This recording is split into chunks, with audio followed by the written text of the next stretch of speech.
48 Laws of Power by Robert Greene. Law 1. Never outshine the master. Judgment always make those above you feel comfortably superior. In your desire to please and impress them, do not go too far in displaying your talents, or you might accomplish the opposite, inspire fear and insecurity. Make your masters appear more brilliant than they are, and you will attain the heights of power. Transgression of the law. Nicolas Fouquet, Louis XIV's finance minister in the first years of his reign, was a generous man who loved lavish parties, pretty women, and poetry. He also loved money, for he led an extravagant lifestyle. Fouquet was clever and very much indispensable to the king. So when the prime minister, Jules Mazarin, died in 1661, the finance minister expected to be named the successor. Instead, the king decided to abolish the position. This and other signs made Fouquet suspect that he was falling out of favor, and so he decided to ingratiate himself with the king by staging the most spectacular party the world had ever seen. The party's ostensible purpose would be to commemorate the completion of Fouquet's Château, Vaux-le-Vicomte, but its real function was to pay tribute to the king, the guest of honor, the most brilliant nobility of Europe, and some of the greatest minds of the time. La Fontaine, La Rochefoucauld, Madame de Sévigné attended the party. Molière wrote a play for the occasion, in which he himself was to perform at the evening's conclusion. The party began with a lavish 7-course dinner, featuring foods from the Orient never before tasted in France, as well as new dishes created especially for the night. The meal was accompanied with music commissioned by Fouquet to honor the king. After dinner, there was a promenade through the Château's gardens. The grounds and fountains of Vaux-le-Vicomte were to be the inspiration for Versailles. Fouquet personally accompanied the young king through the geometrically aligned arrangements of shrubbery and flower beds. Arriving at the garden's canals, they witnessed a fireworks display, which was followed by the performance of Molière's play. The party ran well into the night, and everyone agreed it was the most amazing affair they had ever attended. The next day, Fouquet was arrested by the king's head musketeer, D'Artagnan. 3 months later, he went on trial for stealing from the country's treasury. Actually, most of the stealing he was accused of he had done on the king's behalf, and with the king's permission. Fouquet was found guilty and sent to the most isolated prison in France, high in the Pyrenees Mountains, where he spent the last 20 years of his life in solitary confinement. Interpretation. Louis XIV, the Sun King, was a proud and arrogant man who wanted to be the center of attention at all times. He could not countenance being outdone in lavishness by anyone, and certainly not his finance minister. To succeed Fouquet, Louis chose Jean-Baptiste Colbert, a man famous for his parsimony and for giving the dullest parties in Paris. Colbert made sure that any money liberated from the treasury went straight into Louis's hands. With the money, Louis built a palace even more magnificent than Fouquet's the glorious palace of Versailles. He used the same architects, decorators, and garden designer, and at Versailles, Louis hosted parties even more extravagant than the one that cost Fouquet his freedom. Let us examine the situation. The evening of the party, as Fouquet presented spectacle on spectacle to Louis, each more magnificent than the one before. He imagined the affair as demonstrating his loyalty and devotion to the king. Not only did he think the party would put him back in the king's favor, he thought it would show his good taste, his connections, and his popularity, making him indispensable to the king and demonstrating that he would make an excellent prime minister. Instead, however, each new spectacle, each appreciative smile bestowed by the guests on Fouquet, made it seem to Louis that his own friends and subjects were more charmed by the finance minister than by the king himself, and that Fouquet was actually flaunting his wealth and power. Rather than flattering Louis XIV, Fouquet's elaborate party offended the king's vanity. Louis would not admit this to anyone. Of course, instead, he found a convenient excuse to rid himself of a man who had inadvertently made him feel insecure. Such is the fate, in some form or other, of all those who unbalance the master's sense of self, poke holes in his vanity, or make him doubt his preeminence. When the evening began, Fouquet was at the top of the world. By the time it had ended, he was at the bottom. Voltaire, winning 1694, 1778, observance of the law in the early 1600s, said, the Italian astronomer and mathematician Galileo found himself in a precarious position. He depended on the generosity of great rulers to support his research. And so, like all Renaissance scientists, he would sometimes make gifts of his inventions and discoveries to the leading patrons of the time. Once, for instance, he presented a military compass he had invented to the Duke of Gonzaga. Then he dedicated a book explaining the use of the compass to the Medicis. Both rulers were grateful, and through them Galileo was able to find more students to teach. No matter how great the discovery, however, his patrons usually paid him with gifts, not cash. This made for a life of constant insecurity and dependence. There must be an easier way, he thought. Galileo hit on a new strategy in 1610, when he discovered the moons of Jupiter. Instead of dividing the discovery among his patrons, giving one the telescope he had used, dedicating a book to another, and so on as he had done in the past, he decided to focus exclusively on the Medicis. He chose the Medicis for one reason. Shortly after Cosimo I had established the Medici dynasty, in 1540, he had made Jupiter, the mightiest of the gods, the Medici symbol, a symbol of a power that went beyond politics and banking, one linked to ancient Rome and its divinities. Galileo turned his discovery of Jupiter's moons into a cosmic event, honoring the Medicis' greatness. Shortly after the discovery, he announced that the bright stars, the moons of Jupiter, offered themselves in the heavens to his telescope at the same time as Cosimo I's enthronement. He said that the number of the moons 4 harmonized with the number of the Medicis. Cosimo Roman II had 3 brothers, and that the moons orbited Jupiter as these 4 suns revolved around Cosimo I, the dynasty's founder. More than coincidence, this showed that the heavens themselves reflected the ascendancy of the Medici family. After he dedicated the discovery to the Medicis, Galileo commissioned an emblem representing Jupiter sitting on a cloud with the 4 stars circling about him, and presented this to Cosimo Roman II as a symbol of his link to the stars. In 1610, Cosimo Roman II made Galileo his official court philosopher and mathematician, with a full salary. For a scientist, this was the coup of a lifetime. The days of begging for patronage were over. Interpretation in one stroke. Galileo gained more with his new strategy than he had in years of begging. The reason is simple. All masters want to appear more brilliant than other people. They do not care about science or empirical truth or the latest invention. They care about their name and their glory. Galileo gave the Medicis infinitely more glory by linking their name with cosmic forces than he had by making them the patrons of some new scientific gadget or discovery. Scientists are not spared the vagaries of court life and patronage. They too must serve masters who hold the purse strings. And their great intellectual powers can make the master feel insecure, as if he were only there to supply the funds, an ugly, ignoble job. The producer of a great work wants to feel he is more than just the provider of the financing. He wants to appear creative and powerful, and also more important than the work produced in his name. Instead of insecurity, you must give him glory. Galileo did not challenge the intellectual authority of the Medicis with his discovery, or make them feel inferior in any way, by literally aligning them with the stars. He made them shine brilliantly among the courts of Italy. He did not outshine the master. He made the master outshine all others. Keys to power: everyone has insecurities. When you show yourself in the world and display your talents, you naturally stir up all kinds of resentment, envy, and other manifestations of insecurity. This is to be expected. You cannot spend your life worrying about the petty feelings of others with those above you. However, you must take a different approach when it comes to power. Outshining the master is perhaps the worst mistake of all. Do not fool yourself into thinking that life has changed much since the days of Louis XIV and the Medicis. Those who attain high standing in life are like kings and queens. They want to feel secure in their positions and superior to those around them in intelligence, wit, and charm. It is a deadly but common misperception to believe that by displaying and vaunting your gifts and talents, you are winning the master's affection. He may feign appreciation, but at his first opportunity he will replace you with someone less intelligent, less attractive, less threatening, just as Louis XIV replaced the sparkling Fouquet with the bland Colbert. And as with Louis, he will not admit the truth, but will find an excuse to rid himself of your presence. This law involves two rules that you must realize. First, you can inadvertently outshine a master simply by being yourself. There are masters who are more insecure than others, monstrously insecure. You may naturally outshine them by your charm and grace. No one had more natural talents than Astorre Manfredi, Prince of Faenza, the most handsome of all the young princes of Italy. He captivated his subjects with his generosity and open spirit. In the year 1500, Caesar Borgia laid siege to Faenza. When the city surrendered, the citizens expected the worst from the cruel Borgia, who, however, decided to spare the town. He simply occupied its fortress, executed none of its citizens, and allowed Prince Manfredi, 18 at the time, to remain with his court in complete freedom. A few weeks later, though, soldiers hauled Astorre Manfredi away to a Roman prison. A year after that, his body was fished out of the river Tiber, a stone tied around his neck. Borgia justified the horrible deed with some sort of trumped-up charge of treason and conspiracy. But the real problem was that he was notoriously vain and insecure. The young man was outshining him without even trying. Given Manfredi's natural talents, the prince's mere presence made Borgia seem less attractive and charismatic. The lesson is simple. If you cannot help being charming and superior, you must learn to avoid such monsters of vanity. Either that, or find a way to mute your good qualities when in the company of a Caesar Borgia. Second, never imagine that because the master loves you, you can do anything you want. Entire books could be written about favorites who fell out of favor by taking their status for granted, for daring to outshine. In late 16th century Japan, the favorite of Emperor Hideyoshi was a man called Sen no Rikyu, the premier artist of the tea ceremony, which had become an obsession with the nobility. He was one of Hideyoshi's most trusted advisors, had his own apartment in the palace, and was honored throughout Japan. Yet in 1591, Hideyoshi had him arrested and sentenced to death. Rikyu took his own life instead. The cause for his sudden change of fortune was discovered later. It seems that Rikyu, former peasant and later court favorite, had had a wooden statue made of himself wearing sandals, a sign of nobility, and posing loftily. He had had this statue placed in the most important temple inside the palace gates, in clear sight of the royalty who often would pass by. To Hideyoshi, this signified that Rikyu had no sense of limits. Presuming that he had the same rights as those of the highest nobility, he had forgotten that his position depended on the emperor, and had come to believe that he had earned it on his own. This was an unforgivable miscalculation of his own importance, and he paid for it with his life. Remember the following. Never take your position for granted, and never let any favors you receive go to your head. Knowing the dangers of outshining your master, you can turn this law to your advantage. First, you must flatter and puff up your master. Overt flattery can be effective, but has its limits. It is too direct and obvious, and looks bad to other courtiers. Discreet flattery is much more powerful. If you are more intelligent than your master, for example, seem the opposite. Make him appear more intelligent than you. Act naive. Make it seem that you need his expertise. Commit harmless mistakes that will not hurt you in the long run, but will give you the chance to ask for his help. Masters adore such requests. A master who cannot bestow on you the gifts of his experience may direct rancor and ill will at you instead. If your ideas are more creative than your master's, ascribe them to him in as public a manner as possible. Make it clear that your advice is merely an echo of his advice. If you surpass your master in wit, it is okay to play the role of the court jester, but do not make him appear cold and surly by comparison. Tone down your humor if necessary, and find ways to make him seem the dispenser of amusement and good cheer. If you are naturally more sociable and generous than your master, be careful not to be the cloud that blocks his radiance from others. He must appear as the sun around which everyone revolves, radiating power and brilliance, the center of attention. If you are thrust into the position of entertaining him, a display of your limited means may win you his sympathy. Any attempt to impress him with your grace and generosity can prove fatal. Learn from Fouquet or pay the price. In all of these cases, it is not a weakness to disguise your strengths if in the end they lead to power. By letting others outshine you, you remain in control, instead of being a victim of their insecurity. This will all come in handy the day you decide to rise above your inferior status. If, like Galileo, you can make your master shine even more in the eyes of others, then you are a godsend and you will be instantly promoted. Image: the stars in the sky. There can be only one sun at a time. Never obscure the sunlight or rival the sun's brilliance. Rather, fade into the sky and find ways to heighten the master star's intensity. Authority: avoid outshining the master. All superiority is odious, but the superiority of a subject over his prince is not only stupid, it is fatal. This is a lesson that the stars in the sky teach us. They may be related to the sun, and just as brilliant, but they never appear in her company. Balthasar Gracian. 1601-1658 reversal. You cannot worry about upsetting every person you come across, but you must be selectively cruel. If your superior is a falling star, there is nothing to fear from outshining outshining him. Do not be merciful. Your master had no such scruples in his own cold-blooded climb to the top. Gauge his strength. If he is weak, discreetly hasten his downfall. Outdo, outcharm, outsmart him at key moments. If he is very weak and ready to fall, let nature take its course. Do not risk outshining a feeble superior. It might appear cruel or spiteful. But if your master is firm in his position, yet you know yourself to be the more capable, bide your time and be patient. It is the natural course of things that power eventually fades and weakens. Your master will fall someday, and if you play it right, you will outlive and someday outshine him. Law 2. Never put too much trust in friends. Learn how to use enemies' judgment. Be wary of friends. They will betray you more quickly, for they are easily aroused to envy. They also become spoiled and tyrannical. But hire a former enemy, and he will be more loyal than a friend, because he has more to prove. In fact, you have more to fear from friends than from enemies. If you have no enemies, find a way to make them. Transgression of the law in the mid-9th century A.D. A young man named Michael Roman III assumed the throne of the Byzantine Empire. His mother, the Empress Theodora, had been banished to a nunnery, and her lover, Theoptistus, had been murdered. At the head of the conspiracy to depose Theodora and enthrone Michael had been Michael's uncle, Bardas, a man of intelligence and ambition. Michael was now a young, inexperienced ruler, surrounded by intriguers, murderers, and profligates. In this time of peril, he needed someone he could trust as his counselor, and his thoughts turned to Basilius, his best friend. Basilius had no experience whatsoever in government and politics. In fact, he was the head of the royal stables, but he had proven his love and gratitude time and again. To have a good enemy, choose a friend. He knows where to strike. Dianthe de Poitiers, 1499, 1566, mistress of Henry Roman II of France. They had met a few years before, when Michael had been visiting the stables just as a wild horse got loose. Basilius, a young groom from peasant Macedonian stock, had saved Michael's life. The groom's strength and courage had impressed Michael, who immediately raised Basilius from the obscurity of being a horse trainer to the position of head of the stables. He loaded his friend with gifts and favors, and they became inseparable. Basilius was sent to the finest school in Byzantium, and the crude peasant became a cultured and sophisticated courtier. Every time I bestow a vacant office, I make 100 discontented persons and one ingrate. Louis Raymond XIV, 1638, 1715. Now Michael was emperor, and in need of someone loyal. Who could he better trust with the post of chamberlain and chief counselor than a young man who owed him everything? Basilius could be trained for the job, and Michael loved him like a brother. Ignoring the advice of those who recommended the much more qualified Bardas, Michael chose his friend. Thus, for my own part, I have more than once been deceived by the person I loved most, and of whose love, above everyone else's, I have been most confident. So that I believe that it may be right to love and serve one person above all others, according to merit and worth, but never to trust so much in this tempting trap of friendship as to have cause to repent of it later on. Baldassare Castiglione, 1E478, 1E529. Basilius learned well, and was soon advising the emperor on all matters of state. The only problem seemed to be money. Basilius never had enough. Exposure to the splendor of Byzantine court life made him avaricious for the perks of power. Michael doubled, then tripled his salary, ennobled him, and married him off to his own mistress, Eudox Yangarina. Keeping such a trusted friend and advisor satisfied was worth any price. But more trouble was to come. Bardas was now head of the army, and Basilius convinced Michael that the man was hopelessly ambitious. Under the illusion that he could control his nephew, Bardas had conspired to put him on the throne, and he could conspire again, this time to get rid of Michael and assume the crown himself. Basilius poured poison into Michael's ear until the emperor agreed to have his uncle murdered. During a great horse race, Basilius closed in on Bardas in the crowd and stabbed him to death. Soon after, Basilius asked that he replace Bardas as head of the army, where he could keep control of the realm and quell rebellion. This was granted. Now Basilius's power and wealth only grew, and a few years later Michael, in financial straits from his own extravagance, asked him to pay back some of the money he had borrowed over the years. To Michael's shock and astonishment, Basilius refused, with a look of such impudence that the emperor suddenly realized his predicament. The former stable boy had more money, more allies in the army and senate, and in the end more power than the emperor himself. A few weeks later, after a night of heavy drinking, Michael awoke to find himself surrounded by soldiers. Basilius watched as they stabbed the emperor to death. Then, after proclaiming himself emperor, he rode his horse through the streets of Byzantium, brandishing the head of his former benefactor and best friend at the end of a long pike. The snake, the farmer, and the heron, a snake chased by hunters, asked a farmer to save its life, to hide it from its pursuers. The farmer squatted and let the snake crawl into his belly. But when the danger had passed and the farmer asked the snake to come out, the snake refused. It was warm and safe inside. On his way home, the man saw a heron and went up to him and whispered what had happened. The heron told him to squat and strain to eject the snake. When the snake snuck its head out, the heron caught it, pulled it out, and killed it. The farmer was worried that the snake's poison might still be inside him, and the heron told him that the cure for snake poison was to cook and eat 6 white fowl. "You're a white fowl," said the farmer. "You'll do for a start." He grabbed the heron, put it in a bag, and carried it home, where he hung it up while he told his wife what had happened. "I'm surprised at you," said the wife. "The bird does you a kindness, rids you of the evil in your belly, saves your life in fact. Yet you catch it and talk of killing it." She immediately released the heron, and it flew away. But on its way, it gouged out her eyes. Moral: when you see water flowing uphill, it means that someone is repaying a kindness. African folktale interpretation. Michael Roman III staked his future on the sense of gratitude. He thought Basilius must feel for him. Surely Basilius would serve him best. He owed the emperor his wealth, his education, and his position. Then, once Basilius was in power, anything he needed it was best to give to him, strengthening the bonds between the two men. It was only on the fateful day when the emperor saw that impudent smile on Basilius's face that he realized his deadly mistake. He had created a monster. He had allowed a man to see power up close, a man who then wanted more, who asked for anything and got it, who felt encumbered by the charity he had received and simply did what many people do in such a situation. They forget the favors they have received and imagine they have earned their success by their own merits. At Michael's moment of realization, he could still have saved his own life, but friendship and love blind every man to their interests. Nobody believes a friend can betray, and Michael went on disbelieving until the day his head ended up on a pike. "Lord, protect me from my friends. I can take care of my enemies." Voltaire, 1E6094, 1N778. Observance of the law for several centuries after the fall of the Han Dynasty A.D. 222. Chinese history followed the same pattern of violent and bloody coups. one after the other. Army men would plot to kill a weak emperor, then would replace him on the dragon throne with a strong general. The general would start a new dynasty and crown himself emperor. To ensure his own survival, he would kill off his fellow generals. A few years later, however, the pattern would resume. New generals would rise up and assassinate him or his sons in their turn. To be emperor of China was to be alone. Surrounded by a pack of enemies, it was the least powerful, least secure position in the realm. In AD 959, General Kok Wang Yin became Emperor Sung. He knew the odds, the probability that within a year or two he would be murdered. How could he break the pattern? Soon after becoming emperor, Sung ordered a banquet to celebrate the new dynasty and invited the most powerful commanders in the army. After they had drunk much wine, he dismissed the guards and everybody else except the generals, who now feared he would murder them in one fell swoop. Instead, he addressed them. The whole day is spent in fear, and I am unhappy both at the table and in my bed. For which one of you does not dream of ascending the throne? I do not doubt your allegiance. But if by some chance your subordinates, seeking wealth and position, were to force the emperor's yellow robe upon you in turn, how could you refuse it? Drunk and fearing for their lives, the generals proclaimed their innocence and their loyalty. But Sung had other ideas. The best way to pass one's days is in peaceful enjoyment of riches and honor. If you are willing to give up your commands, I am ready to provide you with fine estates and beautiful dwellings where you may take your pleasure with singers and girls as your companions. The astonished generals realized that instead of a life of anxiety and struggle, Sung was offering them riches and security. The next day, all of the generals tendered their resignations, and they retired as nobles to the estates that Sung bestowed on them. There are many who think, therefore, that a wise prince ought, when he has the chance, to foment astutely some enmity, so that by suppressing it he will augment his greatness. Princes, and especially new ones, have found more faith and more usefulness in those men, whom at the beginning of their power they regarded with suspicion, than in those they at first confided in. Pandolfo Petrucci, Prince of Siena, governed his state more by those whom he suspected than by others. Niccolo Machiavelli, 184 and 25 and 27 in one stroke. Sung turned a pack of friendly wolves, who would likely have betrayed him, into a group of docile lambs, far from all power. Over the next few years, Sung continued his campaign to secure his rule. In AD 971, King Liu of the Southern Han finally surrendered to him after years of rebellion. To Liu's astonishment, Sung gave him a rank in the imperial court and invited him to the palace to seal their newfound friendship with wine. As King Liu took the glass that Sung offered him, he hesitated, fearing it contained poison. "Your subjects' crimes certainly merit death," he cried out, "but I beg your majesty to spare your subject's life. Indeed, I dare not drink this wine." Emperor Sung laughed, took the glass from Liu, and swallowed it himself. There was no poison. From then on, Liu became his most trusted and loyal friend. At the time, China had splintered into many smaller kingdoms. When Xiaqin Shu, the king of one of these, was defeated, Sung's ministers advised the emperor to lock this rebel up. They presented documents proving that he was still conspiring to kill Sung. When Xiaqin Shu came to visit the emperor, however, instead of locking him up, Sung honored him. He also gave him a package, which he told the former king to open when he was halfway home. Xiaqin Shu opened the bundle on his return journey and saw that it contained all the papers documenting his conspiracy. He realized that Sung knew of his murderous plans, yet had spared him nonetheless. This generosity won him over, and he too became one of Sung's most loyal vassals. A Brahmin, a great expert in Veda who has become a great archer as well, offers his services to his good friend, who is now the king. The Brahmin cries out when he sees the king, "Recognize me, your friend." The king answers him with contempt and then explains, "Yes, we were friends before, but our friendship was based on what power we had. I was friends with you, good Brahmin, because it served my purpose. No pauper is friend to the rich, no fool to the wise, no coward to the brave, an old friend who needs him. It is two men of equal wealth and equal birth who contract friendship and marriage, not a rich man and a pauper, an old friend who needs him." The Mahabharata, c. 3rd century B.C. Interpretation: a Chinese proverb compares friends to the jaws and teeth of a dangerous animal. If you are not careful, you will find them chewing you up. Emperor Sung knew the jaws he was passing between when he assumed the throne. His friends in the army would chew him up like meat, and if he somehow survived, his friends in the government would have him for supper. Emperor Sung would have no truck with friends. He bribed his fellow generals with splendid estates and kept them far away. This was a much better way to emasculate them than killing them, which would only have led other generals to seek vengeance. And Sung would have nothing to do with friendly ministers. More often than not, they would end up drinking his famous cup of poisoned wine. Instead of relying on friends, Sung used his enemies, one after the other, transforming them into far more reliable subjects. While a friend expects more and more favors and seethes with jealousy, these former enemies expected nothing and got everything. A man suddenly spared the guillotine is a grateful man indeed, and will go to the ends of the earth for the man who has pardoned him. In time, these former enemies became Sung's most trusted friends. Pick up a bee from kindness and learn the limitations of kindness. Sufi proverb, and Sung was finally able to break the pattern of coups, violence. In civil war, the Sung dynasty ruled China for more than 300 years. In a speech Abraham Lincoln delivered at the height of the Civil War, he referred to the Southerners as fellow human beings who were in error. An elderly lady chastised him for not calling them irreconcilable enemies who must be destroyed. "Why, madam," Lincoln replied, "do I not destroy my enemies when I make them my friends?" Keys to power: it is natural to want to employ your friends when you find yourself in times of need. The world is a harsh place, and your friends soften the harshness. Besides, you know them. Why depend on a stranger when you have a friend at hand? Men are more ready to repay an injury than a benefit, because gratitude is a burden and revenge a pleasure. Tacitus: the problem is that you often do not know your friends as well as you imagine. Friends often agree on things in order to avoid an argument. They cover up their unpleasant qualities so as to not offend each other. They laugh extra hard at each other's jokes. Since honesty rarely strengthens friendship, you may never know how a friend truly feels. Friends will say that they love your poetry, adore your music, envy your taste in clothes. Maybe they mean it. Often they do not. When you decide to hire a friend, you gradually discover the qualities he or she has kept hidden. Strangely enough, it is your act of kindness that unbalances everything. People want to feel they deserve their good fortune. The receipt of a favor can become oppressive. It means you have been chosen because you are a friend, not necessarily because you are deserving. There is almost a touch of condescension in the act of hiring friends that secretly afflicts them. The injury will come out slowly. A little more honesty, flash flashes of resentment and envy here and there, and before you know it, your friendship fades. The more favors and gifts you supply to revive the friendship, the less gratitude you receive. And gratitude has a long and deep history. It has demonstrated its powers for so many centuries that it is truly amazing that people continue to underestimate them. Better to be wary. If you never expect gratitude from a friend, you will be pleasantly surprised when they do prove grateful. The problem with using or hiring friends is that it will inevitably limit your power. The friend is rarely the one who is most able to help you, and in the end, skill and competence are far more important than friendly feelings. Michael Roman III had a man right under his nose who would have steered him right and kept him alive. That man was Bardas.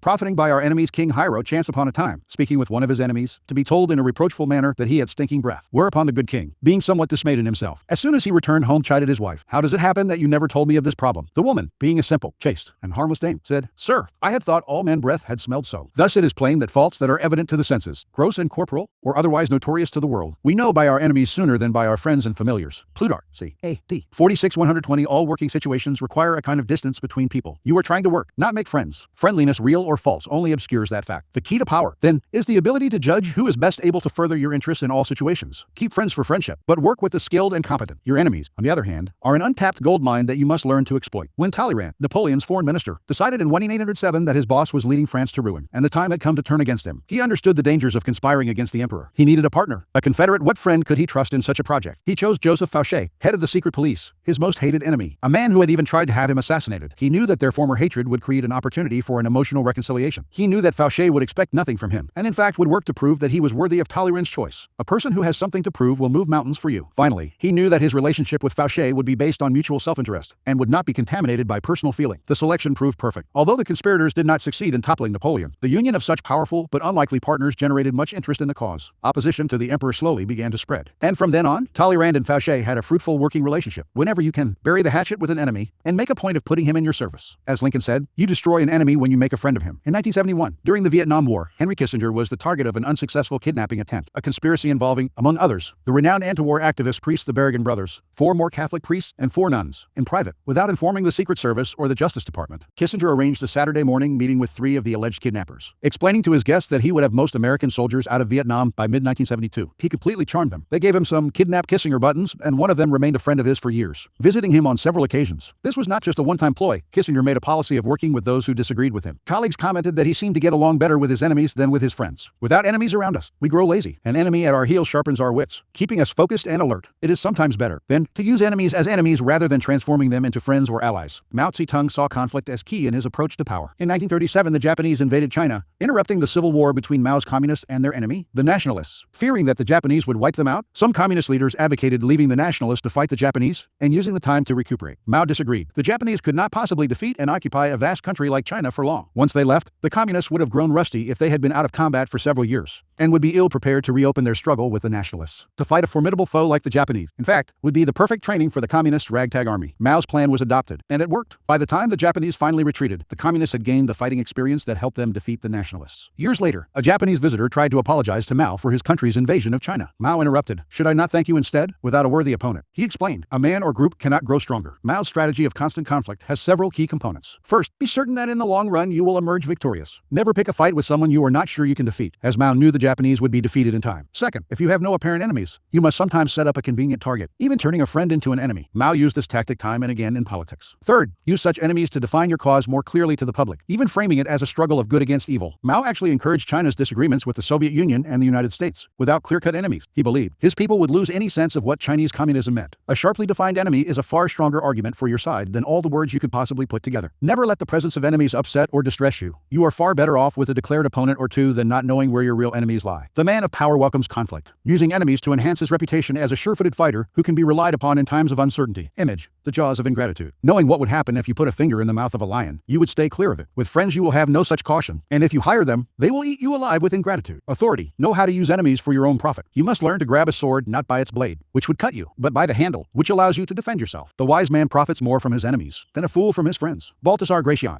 1601-1658 reversal. Although it is generally best not to mix work with friendship, there are times when a friend can be used to greater effect than an enemy. A man of power, for example, often has dirty work that has to be done, but for the sake of appearances, it is generally preferable to have other people do it for him. Friends often do this the best, since their affection for him makes them willing to take chances. Also, if your plans go awry for some reason, you can use a friend as a convenient scapegoat. This fall of the favorite was a trick often used by kings and sovereigns. They would let their closest friend at court take the fall for a mistake, since the public would not believe that they would deliberately sacrifice a friend for such a purpose. Of course, after you play that card, you have lost your friend forever. It is best, then, to reserve the scapegoat role for someone who is close to you, but not too close. Finally, the problem about working with friends is that it confuses the boundaries and distances that working requires. But if both partners in the arrangement understand the dangers involved, a friend often can be employed to great effect. You must never let your guard down in such a venture. However, always be on the lookout for any signs of emotional disturbance such as envy and ingratitude. Nothing is stable in the realm of power, and even the closest of friends can be transformed into the worst of enemies. Law 3. Conceal your intentions. Judgment. Keep people off balance and in the dark by never revealing the purpose behind your actions. If they have no clue what you are up to, they cannot prepare a defense. Guide them far enough down the wrong path, envelop them in enough smoke, and by the time they realize your intentions, it will be too late. Part I. Use decoyed objects of desire and red herrings to throw people off the scent. If at any point in the deception you practice people have the slightest suspicion as to your intentions, all is lost. Do not give them the chance to sense what you are up to. Throw them off the scent by dragging red herrings across the path. Use false sincerity, send ambiguous signals, set up misleading objects of desire. Unable to distinguish the genuine from the false, they cannot pick out your real goal. Transgression of the law over several weeks. Ninon de Lenclos, the most infamous courtesan of 17th century France, listened patiently as the Marquis de Sévigné explained his struggles in pursuing a beautiful but difficult young countess. Ninon was 62 at the time, and more than experienced in matters of love. The Marquis was a lad of 22, handsome, dashing, but hopelessly inexperienced in romance. At first Ninon was amused to hear the Marquis talk about his mistakes, but finally she had had enough. Unable to bear ineptitude in any realm, least of all in seducing a woman, she decided to take the young man under her wing. First, he had to understand that this was war, and that the beautiful countess was a citadel to which he had to lay siege as carefully as any general. Every step had to be planned and executed with the utmost attention to detail and nuance. Instructing the Marquis to start over, Ninon told him to approach the countess with a bit of distance, an air of nonchalance. The next time the two were alone together, she said, he would confide in the countess as would a friend but not a potential lover. This was to throw her off the scent. The countess was no longer to take his interest in her for granted. Perhaps he was only interested in friendship. Ninon planned ahead. Once the countess was confused, it would be time to make her jealous. At the next encounter, at a major fair in Paris, the Marquis would show up with a beautiful young woman at his side. This beautiful young woman had equally beautiful friends, so that wherever the countess would now see the Marquis, he would be surrounded by the most stunning young women in Paris. Not only would the countess be seething with jealousy, she would come to see the Marquis as someone who was desired by others. It was hard for Ninon to make the Marquis understand, but she patiently explained that a woman who is interested in a man wants to see that other women are interested in him, too. Not only does that give him instant value, it makes it all the more satisfying to snatch him from their clutches. Once the countess was jealous but intrigued, it would be time to beguile her. On Ninon's instructions, the Marquis would fail to show up at affairs where the countess expected to see him. Then, suddenly, he would appear at salons he had never frequented before, but that the countess attended often. She would be unable to predict his moves. All of this would push her into the state of emotional confusion that is a prerequisite for successful seduction. These moves were executed and took several weeks. Ninon monitored the Marquis's progress. Through her network of spies, she heard how the countess would laugh a little harder at his witticisms, listen more closely to his stories. She heard that the countess was suddenly asking questions about him. Her friends told her that at social affairs the countess would often look up at the Marquis, following his steps. Ninon felt certain that the young woman was falling under his spell. It was a matter of weeks now, maybe a month or two, but if all went smoothly, the citadel would fall. A few days later, the Marquis was at the countess's home. They were alone. Suddenly, he was a different man, this time acting on his own impulse. Rather than following Ninon's instructions, he took the countess's hands and told her he was in love with her. The young woman seemed confused, a reaction he did not expect. She became polite, then excused herself. For the rest of the evening, she avoided his eyes, was not there to say goodnight to him. The next few times he visited, he was told she was not at home. When she finally admitted him again, the two felt awkward and uncomfortable with each other. The spell was broken. Interpretation. Ninon de Lenclos knew everything about the art of love. The greatest writers, thinkers, and politicians of the time had been her lovers, men like La Rochefoucauld, Molière, and Richelieu. Seduction was a game to her, to be practiced with skill. As she got older, and her reputation grew, the most important families in France would send their sons to her to be instructed in matters of love. Ninon knew that men and women are very different, but when it comes to seduction they feel the same, deep down inside. They often sense when they are being seduced, but they give in because they enjoy the feeling of being led along. It is a pleasure to let go, and to allow the other person to detour you into a strange country. Everything in seduction, however, depends on suggestion. You cannot announce your intentions or reveal them directly in words. Instead, you must throw your targets off the scent. To surrender to your guidance, they must be appropriately confused. You have to scramble your signals, appear interested in another man or woman, the decoy, then hint at being interested in the target, then feign indifference, on and on. Such patterns not only confuse, they excite. Imagine this story from the countess's perspective. After a few of the Marquis's moves, she sensed the Marquis was playing some sort of game, but the game delighted her. She did not know where he was leading her, but so much the better. His moves intrigued her, each of them keeping her waiting for the next one. She even enjoyed her jealousy and confusion, for sometimes any emotion is better than the boredom of security. Perhaps the Marquis had ulterior motives. Most men do, but she was willing to wait and see, and probably if she had been made to wait long enough, what he was up to would not have mattered. The moment the Marquis uttered that fatal word, love, however, all was changed. This was no longer a game with moves. It was an artless show of passion. His intention was revealed. He was seducing her. This put everything he had done in a new light. All that before had been charming now seemed ugly and conniving. The countess felt embarrassed and used. A door closed that would never open again. Do not be held to cheat, even though it is impossible to live today without being one. Let your greatest cunning lie in covering up what looks like cunning. Balthazar Gracian. 1601-1658 Observance of the law. In 1850, the young Otto von Bismarck, then a 35-year-old deputy in the Prussian parliament, was at a turning point in his career. The issues of the day were the unification of the many states including Prussia into which Germany was then divided, and a war against Austria, the powerful neighbor to the south that hoped to keep the Germans weak and at odds, even threatening to intervene if they tried to unite. Prince William, next in line to be Prussia's king, was in favor of going to war, and the parliament rallied to the cause, prepared to back any mobilization of troops. The only ones to oppose war were the present king, Frederick William Roman IV, and his ministers, who preferred to appease the powerful Austrians. Throughout his career, Bismarck had been a loyal, even passionate supporter of Prussian might and power. He dreamed of German unification, of going to war against Austria and humiliating the country that for so long had kept Germany divided. A former soldier, he saw warfare as a glorious business. This, after all, was the man who years later would say, "The great questions of the time will be decided, not by speeches and resolutions, but by iron and blood." Passionate patriot and lover of military glory, Bismarck nevertheless gave a speech in Parliament at the height of the war fever that astonished all who heard it. "Woe unto the statesman," he said, "who makes war without a reason that will still be valid when the war is over. After the war, you will all look differently at these questions. Will you then have the courage to turn to the peasant contemplating the ashes of his farm? To the man who has been crippled? To the father who has lost his children?" Not only did Bismarck go on to talk of the madness of this war, but, strangest of all, he praised Austria and defended her actions. This went against everything he had stood for. The consequences were immediate. Eventually, the king and his ministers won out, and war was averted. A few weeks after Bismarck's infamous speech, the king, grateful that he had spoken for peace, made him a cabinet minister. A few years later, he became the Prussian premier. In this role, he eventually led his country and a peace-loving king into a war against Austria, crushing the former empire and establishing a mighty German state, with Prussia at its head. Interpretation: at the time of his speech in 1850, Bismarck made several calculations. First, he sensed that the Prussian military, which had not kept pace with other European armies, was unready for war that Austria, in fact, might very well win, a disastrous result for the future. Second, if the war were lost and Bismarck had supported it, his career would be gravely jeopardized. The king and his conservative ministers wanted peace. Bismarck wanted power. The answer was to throw people off the scent by supporting a cause he detested, saying things he would laugh at if said by another. A whole country was fooled. It was because of Bismarck's speech that the king made him a minister, a position from which he quickly rose to be prime minister, attaining the power to strengthen the Prussian military and accomplish what he had wanted all along: the humiliation of Austria and the unification of Germany under Prussia's leadership. Bismarck was certainly one of the cleverest statesmen who ever lived, a master of strategy and deception. No one suspected what he was up to in this case. Had he announced his real intentions, arguing that it was better to wait now and fight later, he would not have won the argument, since most Prussians wanted war at that moment and mistakenly believed that their army was superior to the Austrians. Had he played up to the king, asking to be made a minister in exchange for supporting peace, he would not have succeeded either. The king would have distrusted his ambition and doubted his sincerity by being completely insincere and sending misleading signals. However, he deceived everyone, concealed his purpose, and attained everything he wanted. Such is the power of hiding your intentions. Keys to power: most people are open books. They say what they feel, blurt out their opinions at every opportunity, and constantly reveal their plans and intentions. They do this for several reasons. First, it is easy and natural to always want to talk about one's feelings and plans for the future. It takes effort to control your tongue and monitor what you reveal. Second, many believe that by being honest and open they are winning people's hearts and showing their good nature. They are greatly deluded. Honesty is actually a blunt instrument, which bloodies more than it cuts. Your honesty is likely to offend people. It is much more prudent to tailor your words, telling people what they want to hear rather than the coarse and ugly truth of what you feel or think. More important, by being unabashedly open you make yourself so predictable and familiar that it is almost impossible to respect or fear you, and power will not accrue to a person who cannot inspire such emotions. If you yearn for power, quickly lay honesty aside and train yourself in the art of concealing your intentions. Master the art, and you will always have the upper hand. Basic to an ability to conceal one's intentions is a simple truth about human nature. Our first instinct is to always trust appearances. We cannot go around doubting the reality of what we see and hear, constantly imagining that appearances concealed something else would exhaust and terrify us. This fact makes it relatively easy to conceal one's intentions. Simply dangle an object you seem to desire, a goal you seem to aim for, in front of people's eyes, and they will take the appearance for reality. Once their eyes focus on the decoy, they will fail to notice what you are really up to. In seduction, set up conflicting signals, such as desire and indifference, and you not only throw them off the scent, you inflame their desire to possess you. A tactic that is often effective in setting up a red herring is to appear to support an idea or cause that is actually contrary to your own sentiments. Bismarck used this to great effect in his speech in 1850. Most people will believe you have experienced a change of heart, since it is so unusual to play so lightly with something as emotional as one's opinions and values. The same applies for any decoyed object of desire. Seem to want something in which you are actually not at all interested, and your enemies will be thrown off the scent, making all kinds of errors in their calculations. During the War of the Spanish Succession in 1711, the Duke of Marlborough, head of the English army, wanted to destroy a key French fort because it protected a vital thoroughfare into France. Yet he knew that if he destroyed it, the French would realize what he wanted to advance down that road. Instead, then, he merely captured the fort and garrisoned it with some of his troops, making it appear as if he wanted it for some purpose of his own. The French attacked the fort and the Duke let them recapture it. Once they had it back, though, they destroyed it, figuring that the Duke had wanted it for some important reason. Now that the fort was gone, the road was unprotected, and Marlborough could easily march into France. Use this tactic in the following manner. Hide your intentions not by closing up with the risk of appearing secretive and making people suspicious, but by talking endlessly about your desires and goals, just not your real ones. You will kill 3 birds with 1 stone. You appear friendly, open, and trusting. You conceal your intentions, and you send your rivals on time-consuming wild goose chases. Another powerful tool in throwing people off the scent is false sincerity. People easily mistake sincerity for honesty. Remember, their first instinct is to trust appearances, and since they value honesty and want to believe in the honesty of those around them, they will rarely doubt you or see through your act, seeming to believe what you say gives your words great weight. This is how Iago deceived and destroyed Othello, given the depth of his emotions, the apparent sincerity of his concerns about Desdemona's supposed infidelity. How could Othello distrust him? This is also how the great con artist Yellow Kid Weil pulled the wool over suckers' eyes, seeming to believe so deeply in the decoyed object he was dangling in front of them, a phony stock, a touted racehorse. He made its reality hard to doubt. It is important, of course, not to go too far in this area. Sincerity is a tricky tool. Appear overpassionate and you raise suspicions. Be measured and believable or your ruse will seem the put on that it is. To make your false sincerity an effective weapon in concealing your intentions. Espouse a belief in honesty and forthrightness as important social values. Do this as publicly as possible. Emphasize your position on this subject by occasionally divulging some heartfelt thought, though only one that is actually meaningless or irrelevant. Of course, Napoleon's minister Talleyrand was a master at taking people into his confidence by revealing some apparent secret. This feigned confidence a decoy would then elicit a real confidence on the other person's part. Remember, the best deceivers do everything they can to cloak their roguish qualities. They cultivate an air of honesty in one area to disguise their dishonesty in others. Honesty is merely another decoy in their arsenal of weapons. Part Roman 2. Use smokescreens to disguise your actions. Deception is always the best strategy, but the best deceptions require a screen of smoke to distract people's attention from your real purpose. The bland exterior, like the unreadable poker face, is often the perfect smokescreen, hiding your intentions behind the comfortable and familiar. If you lead the sucker down a familiar path, he won't catch on when you lead him into a trap. Observance of the law. In 1910, a Mr. Sam Giesel of Chicago sold his warehouse business for close to $1 million. He settled down to semi-retirement and the managing of his many properties. But deep inside, he itched for the old days of deal-making. One day, a young man named Joseph Weil visited his office, wanting to buy an apartment he had up for sale. Giesel explained the terms. The price was $8,000, but he only required a down payment of $2,000. Weil said he would sleep on it, but he came back the following day and offered to pay the full $8,000 in cash if Giesel could wait a couple of days until a deal Weil was working on came through. Even in semi-retirement, a clever businessman like Giesel was curious as to how Weil would be able to come up with so much cash, roughly $150,000 today, so quickly. Weil seemed reluctant to say and quickly changed the subject, but Giesel was persistent. Finally, after assurances of confidentiality, Weil told Giesel the following story. Jehu, king of Israel, feigns worship of the idol Baal. Then Jehu assembled all the people and said to them, Ahab served Baal a little, but Jehu will serve him much more. Now therefore call to me all the prophets of Baal, all his worshippers and all his priests. Let none be missing, for I have a great sacrifice to offer to Baal. Whoever is missing shall not live. But Jehu did it with cunning in order to destroy the worshippers of Baal. And Jehu ordered, sanctify a solemn assembly for Baal. So they proclaimed it. And Jehu sent throughout all Israel, and all the worshippers of Baal came, so that there was not a man left who did not come. And they entered the house of Baal, and the house of Baal was filled from one end to the other. Then Jehu went into the house of Baal, and he said to the worshippers of Baal, search and see that there is no servant of the Lord here among you, but only the worshippers of Baal. Then he went in to offer sacrifices and burnt offerings. Now Jehu had stationed 80 men outside, and said, the man who allows any of those whom I give into your hands to escape shall forfeit his life. So as soon as he had made an end of offering the burnt offering, Jehu said to the guard and to the officers, go in and slay them, let not a man escape. So when they put them to the sword, the guard and the officers cast them out and went into the inner room of the house of Baal, and they brought out the pillar that was in the house of Baal and burned it. And they demolished the pillar of Baal and demolished the house of Baal, and made it a latrine to this day. Thus Jehu wiped out Baal from Israel. Old Testament. 2 Kings 10:18-28. Weil's uncle was the secretary to a coterie of multimillionaire financiers. These wealthy gentlemen had purchased a hunting lodge in Michigan 10 years ago at a cheap price. They had not used the lodge for a few years, so they had decided to sell it and had asked Weil's uncle to get whatever he could for it. For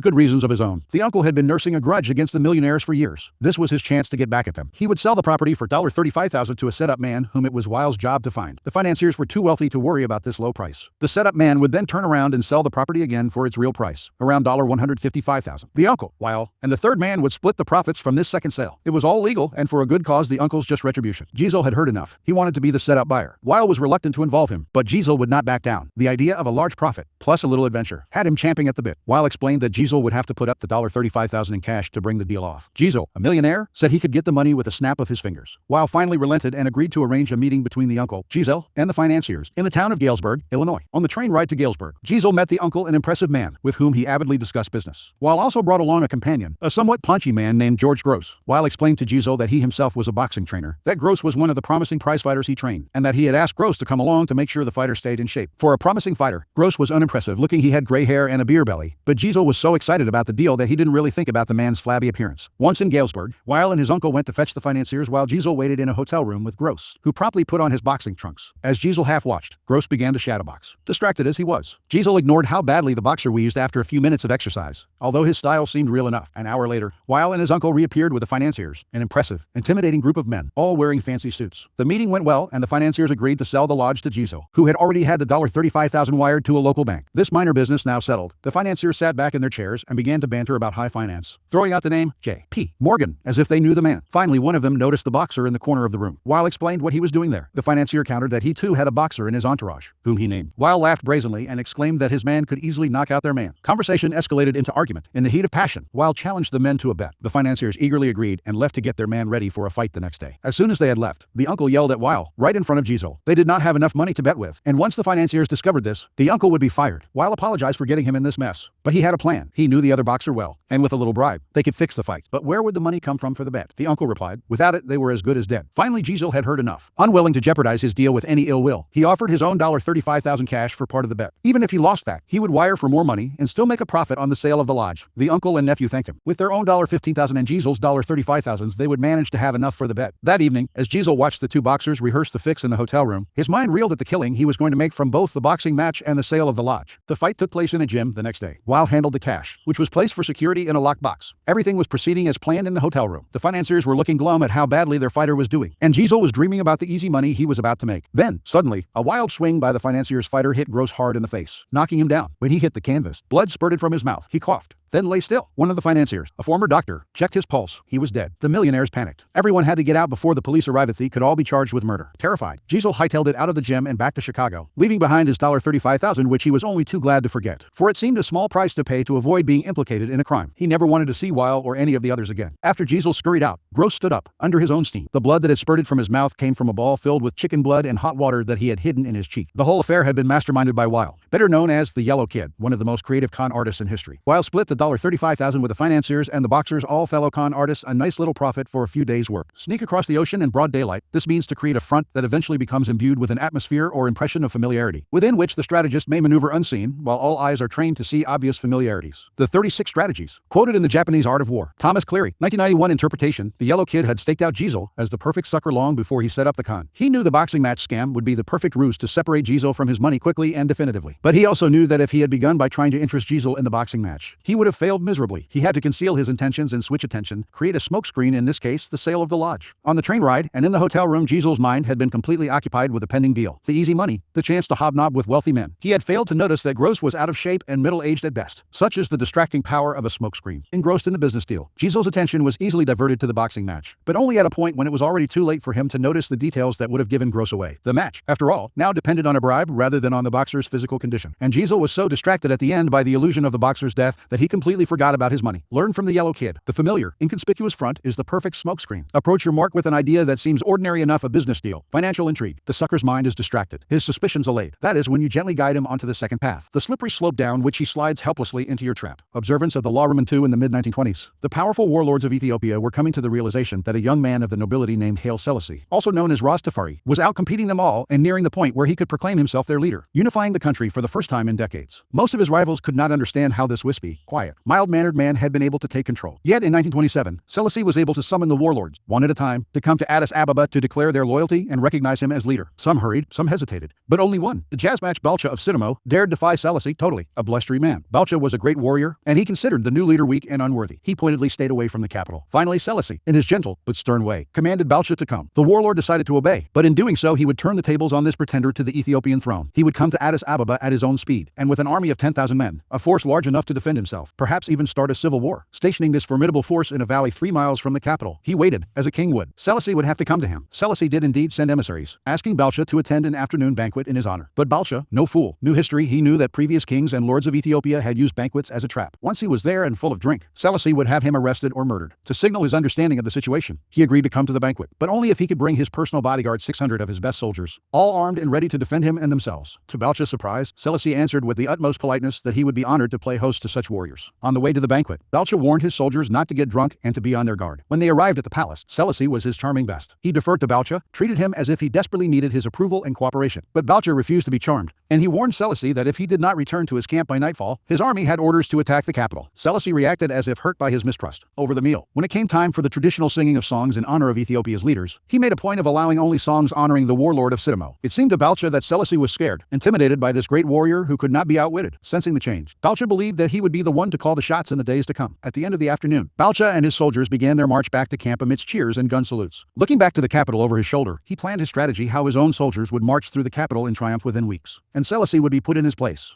being either prison or death. When Balcha came in sight of his camp, however, he saw that something was terribly wrong. Where before there had been colorful tents stretching as far as the eye could see, now there was nothing, only smoke from douse fires. What devil's magic was this? A witness told Balcha what had happened. During the banquet, a large army, commanded by an ally of Selassie's, had stolen up on Balcha's encampment by a side route he had not not seen. This army had not come to fight. However, knowing that Balcha would have heard a noisy battle and hurried back with his 600-man bodyguard, Selassie had armed his own troops with baskets of gold and cash. They had surrounded Balcha's army and proceeded to purchase every last one of their weapons. Those who refused were easily intimidated. Within a few hours, Balcha's entire force had been disarmed and scattered in all directions. Realizing his danger, Balcha decided to march south with his 600 soldiers to regroup, but the same army that had disarmed his soldiers blocked his way. The other way out was to march on the capital, but Selassie had set a large army to defend it. Like a chess player, he had predicted Balcha's moves and had checkmated him. For the first time in his life, Balcha surrendered. To repent his sins of pride and ambition, he agreed to enter a monastery. Interpretation throughout Selassie's long reign. No one could quite figure him out. Ethiopians like their leaders fierce, but Selassie, who wore the front of a gentle, peace-loving man, lasted longer than any of them. Never angry or impatient, he lured his victims with sweet smiles, lulling them with charm and obsequiousness before he attacked. In the case of Balcha, Selassie played on the man's wariness, his suspicion that the banquet was a trap, which in fact it was, but not the one he expected. Selassie's way of allaying Balcha's fears, letting him bring his bodyguard to the banquet, giving him top billing there, making him feel in control, created a thick smoke screen, concealing the real action 3 miles away. Remember, the paranoid and wary are often the easiest to deceive. Win their trust in one area and you have a smoke screen that blinds their view in another, letting you creep up and level them with a devastating blow, a helpful or apparently honest gesture, or one that implies the other person's superiority. These are perfect diversionary devices. Properly set up, the smoke screen is a weapon of great power. It enabled the gentle Selassie to totally destroy his enemy without firing a single bullet. Do not underestimate the power of Teferi. He creeps like a mouse, but he has jaws like a lion. Baka of Sidamo's last words before entering the monastery: keys to power if you believe that deceivers are colorful folk who mislead with elaborate lies and tall tales. You are greatly mistaken. The best deceivers utilize a bland and inconspicuous front that calls no attention to themselves. They know that extravagant words and gestures immediately raise suspicion. Instead, they envelop their mark in the familiar, the banal, the harmless. In Yellow Kid Wile's dealings with Sam Giesel, the familiar was a business deal. In the Ethiopian case, it was Selassie's misleading obsequiousness, exactly what Balcha would have expected from a weaker warlord. Once you have lulled your sucker's attention with the familiar, they will not notice the deception being perpetrated behind their backs. This derives from a simple truth: people can only focus on one thing at a time. It is really too difficult for them to imagine that the bland and harmless person they are dealing with is simultaneously setting up something else. The grayer and more uniform the smoke in your smoke screen, the better it conceals your intentions. In the decoy and red herring devices discussed in Part I, you actively distract people. In the smoke screen, you lull your victims, drawing them into your web. Because it is so hypnotic, this is often the best way of concealing your intentions. The simplest form of smoke screen is facial expression. Behind a bland, unreadable exterior, all sorts of mayhem can be planned without detection. This is a weapon that the most powerful men in history have learned to perfect. It was said that no one could read Franklin D. Roosevelt's face. Baron James Rothschild made a lifelong practice of disguising his real thoughts behind bland smiles and nondescript looks. Stendhal wrote of Talleyrand, never was a face less of a barometer. Henry Kissinger would bore his opponents around the negotiating table to tears with his monotonous voice, his blank look, his endless recitations of details. Then, as their eyes glazed over, he would suddenly hit them with a list of bold terms. Caught off guard, they would be easily intimidated. As one poker manual explains it, while playing his hand, the good player is seldom an actor. Instead, he practices a bland behavior that minimizes readable patterns, frustrates and confuses opponents, permits greater concentration. An adaptable concept. The smokescreen can be practiced on a number of levels, all playing on the psychological principles of distraction and misdirection. One of the most effective smokescreens is the noble gesture. People want to believe apparently noble gestures are genuine, for the belief is pleasant. They rarely notice how deceptive these gestures can be. The art dealer Joseph Duveen was once confronted with a terrible problem. The millionaires who had paid so dearly for Duveen's paintings were running out of wall space, and with inheritance taxes getting ever higher, it seemed unlikely that they would keep buying. The solution was the National Gallery of Art in Washington, D.C., which Duveen helped create in 1937 by getting Andrew Mellon to donate his collection to it. The National Gallery was the perfect front for Duveen. In one gesture, his clients avoided taxes, cleared wall space for new purchases, and reduced the number of paintings on the market, maintaining the upward pressure on their prices. All this while the donors created the appearance of being public benefactors. Another effective smokescreen is the pattern. The establishment of a series of actions that seduce the victim into believing you will continue in the same way. The pattern plays on the psychology of anticipation. Our behavior conforms to pattern, or so we like to think. In 1878, the American robber Baron J. Good created a company that began to threaten the monopoly of the telegraph company Western Union. The directors of Western Union decided to buy Good's company up. They had to spend a hefty sum, but they figured they had managed to rid themselves of an irritating competitor. A few months later, though, Good was at it again, complaining he had been treated unfairly. He started up a second company to compete with Western Union and its new acquisition. The same thing happened again. Western Union bought him out to shut him up. Soon the pattern began for the third time, but now Good went for the jugular. He suddenly staged a bloody takeover struggle and managed to gain complete control of Western Union. He had established a pattern that had tricked the company's directors into thinking his goal was to be bought out at a handsome rate. Once they paid him off, they relaxed and failed to notice that he was actually playing for higher stakes. The pattern is powerful in that it deceives the other person into expecting the opposite of what you are really doing. Another psychological weakness on which to construct a smokescreen is the tendency to mistake appearances for reality. The feeling that if someone seems to belong to your group, their belonging must be real. This habit makes the seamless blend a very effective front. The trick is simple. You simply blend in with those around you. The better you blend, the less suspicious you become. During the Cold War of the 1950s and 60s, as is now notorious, a slew of British civil servants passed secrets to the Soviets. They went undetected for years because they were apparently decent chaps, had gone to all the right schools, and fit the old boy network perfectly. Blending in is the perfect smokescreen for spying. The better you do it, the better you can conceal your intentions. Remember, it takes patience and humility to dull your brilliant colors, to put on the mask of the inconspicuous. Do not despair at having to wear such a bland mask. It is often your unreadability that draws people to you and makes you appear a person of power. Image, a sheepskin. A sheep never marauds. A sheep never deceives. A sheep is magnificently dumb and docile. With a sheepskin on his back, a fox can pass right into the chicken coop. Authority.